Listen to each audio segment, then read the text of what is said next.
let's do the routine for this word.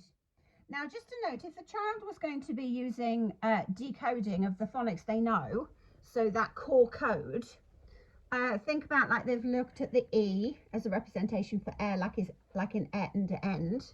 So what they're going to do here is they're going to go st, a, b, o, e, sh, end. And that is then going to require phonological working memory to hold all those sounds and blend them. So what they're going to do with just the core code is go if they've got good phonemic awareness and phonological working memory, is they're going to go establishment. Now that's when set for variability kicks in. So that's when they go establishment. What does that mean? Oh, do you mean establishment? So that's when they flip it. I saw somebody the other day getting a child to do that with this word, splitting it into which are the vowels and the syllables, and I just thought, oh, please no. But even when she'd done that, the child went I think she got the syllables wrong, but she did the splitting. But she did, she basically ended up with establish, and the teacher didn't say, but do you say establish or do you say establish? So that's all very well and good for working out the word when you're reading, but this is why so many children struggle with spelling, because nobody says, yeah, but you know the other way around. You know, here you used, except for variability, you know, here you used the phonics you know, and you switched it to being the word that you have, you know, that you know what that word means, the meaning. But you have to recognize the representations for those graphemes that I've shown there with black, grey. So don't know if you can see with this light, but showing black, that's a grapheme, that's a grey, that's a grapheme, black, there's a grapheme, grey, there's a grapheme. Like here, these two letters, that's still a grapheme. So even with that, we have to make sure, so that's the spelling and they've got the meaning, but the most important part is, do they have the speech sounds stored? Because if you're not bonding the speech sound, spelling and the meaning, it's not going to store in the orthographic lexicon. That's just the science of reading.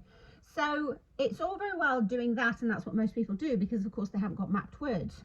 But it's much easier actually, if it's the first time they're going to see the word, if they not only see which letters go together, but they also see the sound value, because then they can figure out the word before they start using the spelling routine to store it.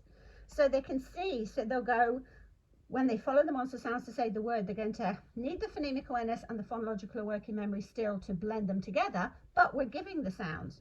So we're going I, st, a, b, o, e, sh, because of course that's just right, establishment, establish, so they can follow the monster sounds, say the word, then go, oh, okay, so the E in this word represents the I sound, etc. So anyway, let's go to the spelling routine, because that's what you're here for. So let's store the word, even if you weren't using the phonemes. Establishment. Okay. Est, a, b, o, e, sh, nt. Establishment, because you've got to use the sounds you're hearing. You can't change them, because if you knew what to change the sounds to fit with phonics, you wouldn't be doing this. So establishment. Est, a, b, o, e, sh, nt. Establishment. Est, a, b, o, e, sh, nt. Establishment. Est, o. Now if they get stuck, est, o, a, b, o, e. If they've lost place, est, a, b, o, e, sh, nt. So that helps with the phonological working memory, because they haven't got to get to it and they think, oh, I don't know what it is. They can go back, but they've still got the work they've already done. So establishment. So then you would say, okay, great. So what are the pictures of the sounds for this word? Establishment. I, st, a, b, o, e, sh, nt.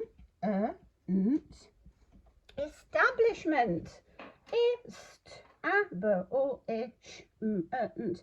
Establishment. Write it a couple of times. Ist, a, b, o, e, sh, nt. Establishment. Ist, a, b, o, e, sh, nt. Establishment. And by doing that, it's also securing those patterns that you are not teaching explicitly in the phonics, in the core code levels, the SSP core code levels, or whatever, you know, program you're using, whatever synthetic phonics program, whatever you're using.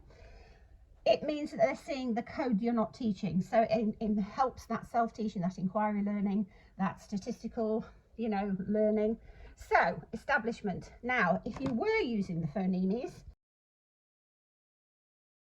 because the phonemes just tell us, like, and they're the phonetic symbols that the grown-ups would use, but here that's just saying that's air, that's a, that's e, that's g, etc. So it just means the children, when they come to the spelling speech sound wall, they're going, where's the E cloud? Oh, there's monster E, there's the phoneme E. Okay, so there are all the representations for the spelling for the sound E. Here are the ones that I'm going to look at in my core code level, in the 4 code levels, but these are the other ones I'm going to learn, I'm going to explore when I'm doing the spelling routine. And we look at those to think what was new for you. So this might have been new for them. So we'd say, oh, okay, so I had seen the E for the, you know, S sound, but I haven't, sorry, just jump over a dog, but I hadn't seen that E as a representation for the I sound. I didn't know how many there were, but now I do. So we bring it all together at the time the child needs it, not part of your weekly or termly or whatever else. So even if you're doing spelling words, you know, it's the best thing to do is the words that the children need at that time, so that they're exploring that in meaningful context. But anyway, just to save time, let's just use the speech sound monsters just to show where they would go. So we would secure it. So if you were doing the spelling routine with the monsters, before putting these pictures of the sounds on, you would have first put the E or whatever, and then you'd have pushed it up and go, what's the picture of the sound in this word? E. But it's so long, and I'll save you 2 videos. See, I just did it just then, looked at that, thought of the phonics, blinded by the letters, but this then makes me think, no, it's not, because it's in this particular word, it's not an E, otherwise the monster E would be there. In this particular word, the sound is E. E, so it helps me as well. E, st, a, b, o, E, and oh, I've already got an E, so I'm going to need a spare. So we have a pot of spares, or of course, you could just have another mat. So yeah, so where are we up to? E, st, a, b, o, E, sh. And so the phonetic symbols are there just because it's really nice for grown-ups to start to think about the IPA and how we can use it. And then we've got the schwa,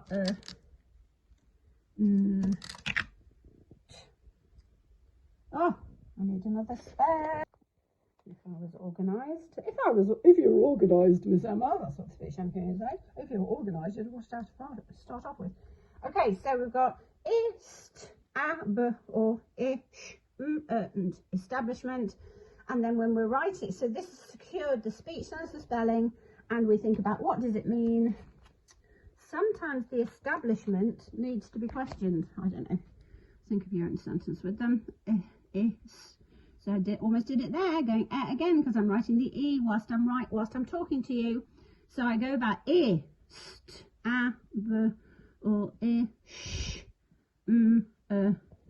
establishment. If I have a dyslexic child, I would then get them to afterwards go again ist, a, b, or ish, just so I'm secure. Ist, a, b, or ish, so just so that we're doubly sure. Ist, a, b, or ish, two T's, two sounds. Establishment. Okay, so we've got establishment using the spelling routine with match words, with or without the phonemes. If you've got the My Words tech, it shows you if you're not sure. So sometimes you'll do it and you'll go, holy moly, I didn't notice the I sound, because you are blinded by the letters. Because you're a skilled reader, you don't have to think about this, but you do if you go to support a child. So just remember, if you're going to have a word that you know you've got to work with the child, you know it's got a correspondence that they haven't learned in their phonics, if you get them to blend with that, with just the knowledge they have, you're forcing them to make an error. Now, the children who are skilled readers, you're forcing them to do something they will do quite naturally anyway, which is set for variability, so it's switching it to the word they know. If it's a child who hasn't got very good vocabulary knowledge or whatever, they might not have heard of the word establishment, in which case they'll go establishment and they have got no clue. It's not establishment, it's establishment.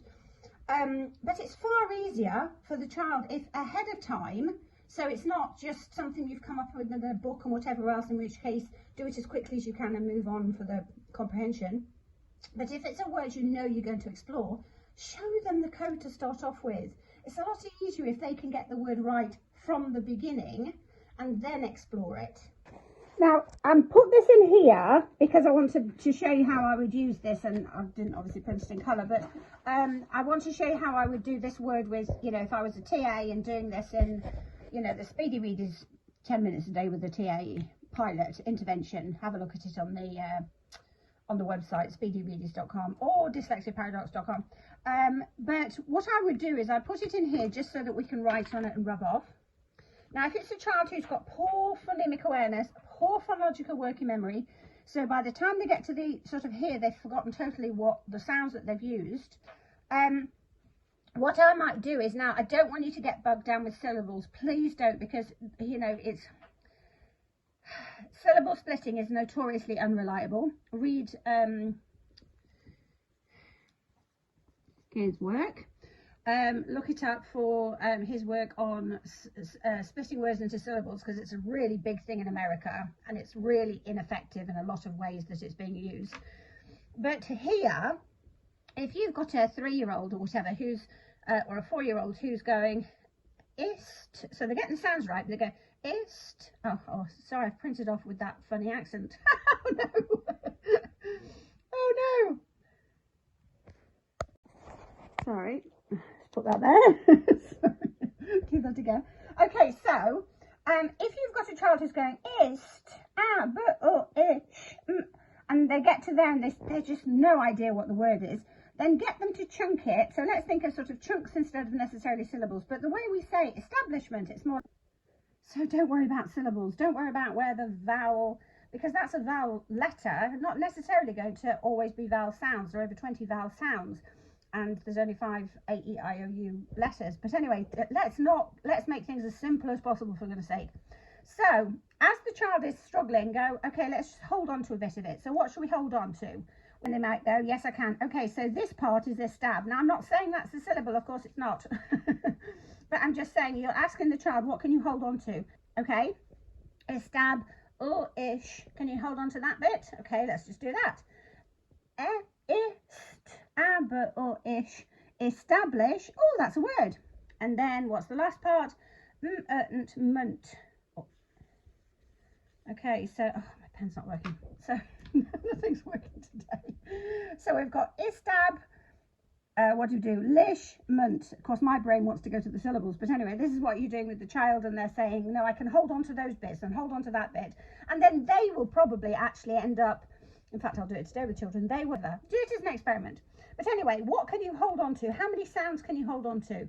So we had a stab, then they said lish, then they had munt. Okay, so we had ist, and by doing this, they're holding on to it. Ist, aber, istab, ish, establish, and establishment. I'm really making a hash of explaining this, but hopefully this makes sense. Write this word for me. Yep, sure. Can you follow the monster sounds and say the word? Yeah, promise now. Oh, Yeah, start here.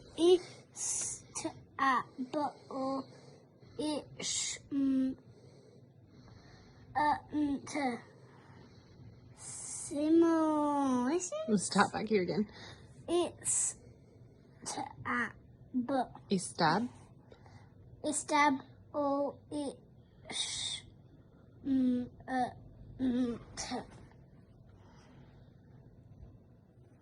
Isil. Estab. Or estable. Establ. Is. Establish.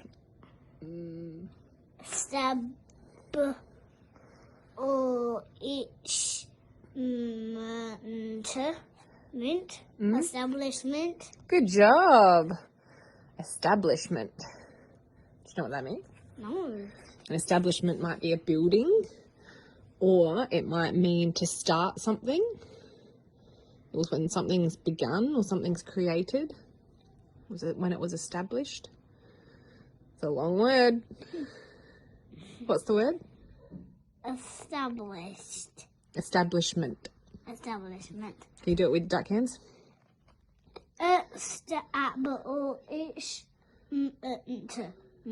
Establishment. Great word. So what Avery's mummy did was absolutely right. She's going back and saying, I'll give you a bit of the chunk to remember estab, or however many sounds she gave, and then the next bit, so then he could figure it out.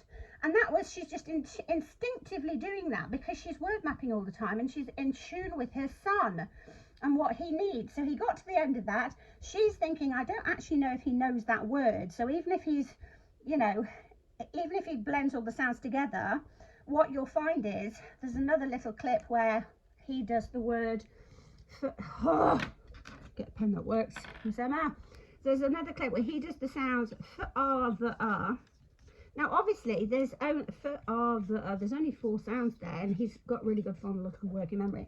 So he goes for the father, and he's trying to fit it into a word he knows, because he doesn't know that word father, because he doesn't call his dad father, he calls him daddy. So then mummy says, that's the word father, do you know what that means? So that shows why it's not just the speech sounds, the spelling, the meaning matters. Do they know that word? Which is why they need to know so many words, and children who don't know words are at such a disadvantage. And that's why the children who will read words that you will not use in your everyday language, are so much of an advantage. So anyway, so as you do this, you'll start to realise why so many children do read without much explicit instruction, and why 1 in 4 don't. Now, just because this syllable thing, it drives me mad, and I just think, oh, let's not make things complicated. Somebody the other day did a word establish, and the uproar was in how she'd split the syllables. Oh, I remember now what she did. She didn't do either of those. She did it as est, ab, lish. That was why everyone was in an uproar. Done it as est. Anyway, so that was the bit that I looked at, because I said that's not the first sound, it's which she didn't understand what I was talking about at all, got quite aggressive with me. Which is why I don't post on social media. I don't comment on social media very often. But if we're saying establish, I might say to the child, if you had to chunk it, establish, would you go establish, or would you go tab? You see this and the t together. When you split the that feels really weird to say for me. Perhaps it's just me. It feels easier for me to say lish. What do you think? Anyway, and that really shows why telling teachers to split things into syllables, or children, gets to be a complete mess, because it just can be so difficult, because most of it really depends on how you speak. So would you go lish, or would you go lish? Whatever. When you do it with a child, just say to them, how many can you hold?